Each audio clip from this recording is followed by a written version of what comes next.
مرزا محمود احمد صاحب کے انگریزی کے ترجمے کے متعلق بات کر رہا تھا. تو پہلے میں نے بیان کیا ہے کہ وہ ترجمہ مولوی شیر علی صاحب کا تھا اور وہ پہلے شائع ہو چکا تھا. یہ نہیں کہ وہ پہلے بھی شائع ہو چکا ہوا تھا. اس ترجمے کو انہوں نے مرزا محمود احمد کی طرف منسوخ کیا. اب میں آتا ہوں وہ تفسیری نوٹ کہاں سے آئے. یہ تفسیری نوٹس بھی مولوی شیر علی صاحب کے تھے. انہوں نے 3 سال انگلستان میں گزارے اور ایک مشہور مستشرق اس کی زیر نگرانی آلبری، اس کی زیر نگرانی اس کے مشورے کے ساتھ یہ نوٹس مکمل ہوئے اور تیار ہوئے. جب وہ واپس آئے پھر اس پر نظر ثانی ایک کونسل نے کی جس کے ممبر تھے مولوی شیر علی صاحب، غلام فرید صاحب اور دوسرے جماعت کے مشہور مولوی مرزا بشیر احمد صاحب بھی تھے. اور اس کے علاوہ اس کے ساتھ دوسرے بھی کچھ آدمی ایسے تھے جنہوں نے اس ترجمے پر اثر نو پھر نظر ثانی کی. وہ چھپے نہیں تھے. تو جب یہ تفسیر مرزا صاحب کے نام پر شائع تو وہ نوٹس بھی ان کے نام شائع. تو اس طریقے سے وہ تفسیر مکمل ہوئی. ترجمہ مولوی شیر علی صاحب کا تھا اور جو تفسیری نوٹس تھے وہ بھی مولوی شیر علی صاحب کے تھے. اس پر نظر ثانی 3-4 آدمیوں نے کی. جب وہ مکمل ہو گئے تو وہ ان کے نام شائع ہو گئے. سب سے بڑی اہم بات یہ ہے اس تفسیر کے متعلق کہ مرزا محمود احمد کو تو انگریزی آتی نہیں تھی. وہ تو انگریزی پڑھے ہوئے نہیں تھے. بہت ہی معمولی شدھ بت جس کو کہا جاتا ہے وہ اس انگریزی زبان سے واقف تھے. تو اس طریقے سے جب وہ انگریزی بھی نہیں جانتے، جبکہ جو ترجمہ ہے انگریزی کا وہ پہلے مولوی شیر علی صاحب کے نام شائع بھی ہو چکا ہے. یہ بھی سب کو معلوم ہے کہ جو نوٹس تھے تفسیری وہ کن کن آدمیوں کی زیر نگرانی مرتب ہوئے، لکھے گئے اور ان کو مکمل کیا گیا. یہ سب جانتے ہیں. پھر اس کے ساتھ ان کے مرزا محمود احمد کے نام شائع کرنے پہلے درجے کی بددیانتی ہے. اب میں نے جو تفسیر اردو کی تھی اس پر بھی بحث کر دی ہے کہ وہ کن کی لکھی ہوئی تھی. اس کے بعد میں نے انگریزی کی تفسیر پر بھی بحث کر دی ہے کہ وہ کس کی لکھی ہوئی ہے. اور سب سے ایک مذہب خیز بات یہ ہے کہ جو تفسیر مولوی شیر علی صاحب کے نام ہے وہی تفسیر ترجمہ جو ہے وہ مرزا محمود احمد کی ہے. ایک کتاب کے 2 مصنف نہیں ہو سکتے. ایک مصنف کے متعلق کہنا پڑے گا کہ یہ غلط ہے. اب میں اس کے بعد اس جو نوٹس ہیں یا تفسیر ہے صرف اس پر رائے دیتا ہوں کہ ان کا معیار کیا ہے.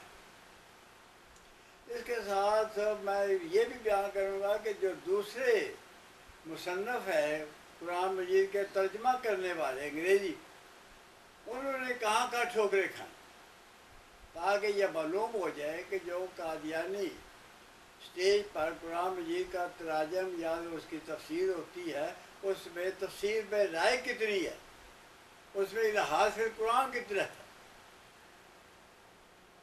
سب سے پہلے یہ بیان کہ قرآن مجید کی مرزا محمود احمد صاحب قرآن مجید کی 12 آیات سے اجرائے نبوت ثابت کرتے ہیں. حتیٰ کہ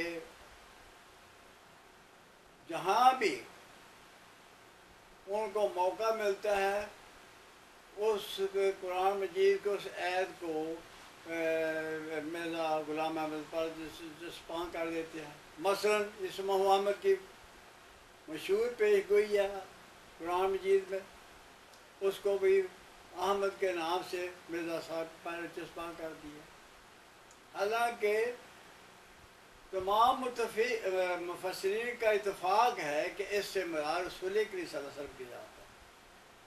سب سے بڑی دلچسپ بات یہ ہے کہ چودھری ظفر اللہ صاحب نے اور مولانا غلام فرید صاحب نے انگریزی کے ترجمے کیے.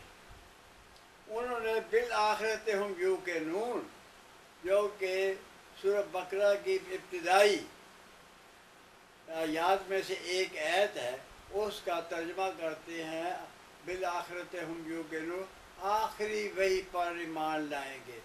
آخری وحی سے مراد ان کی مرزا صاحب کی وحی ہے. میرا خیال ہے اس سے بڑھ کر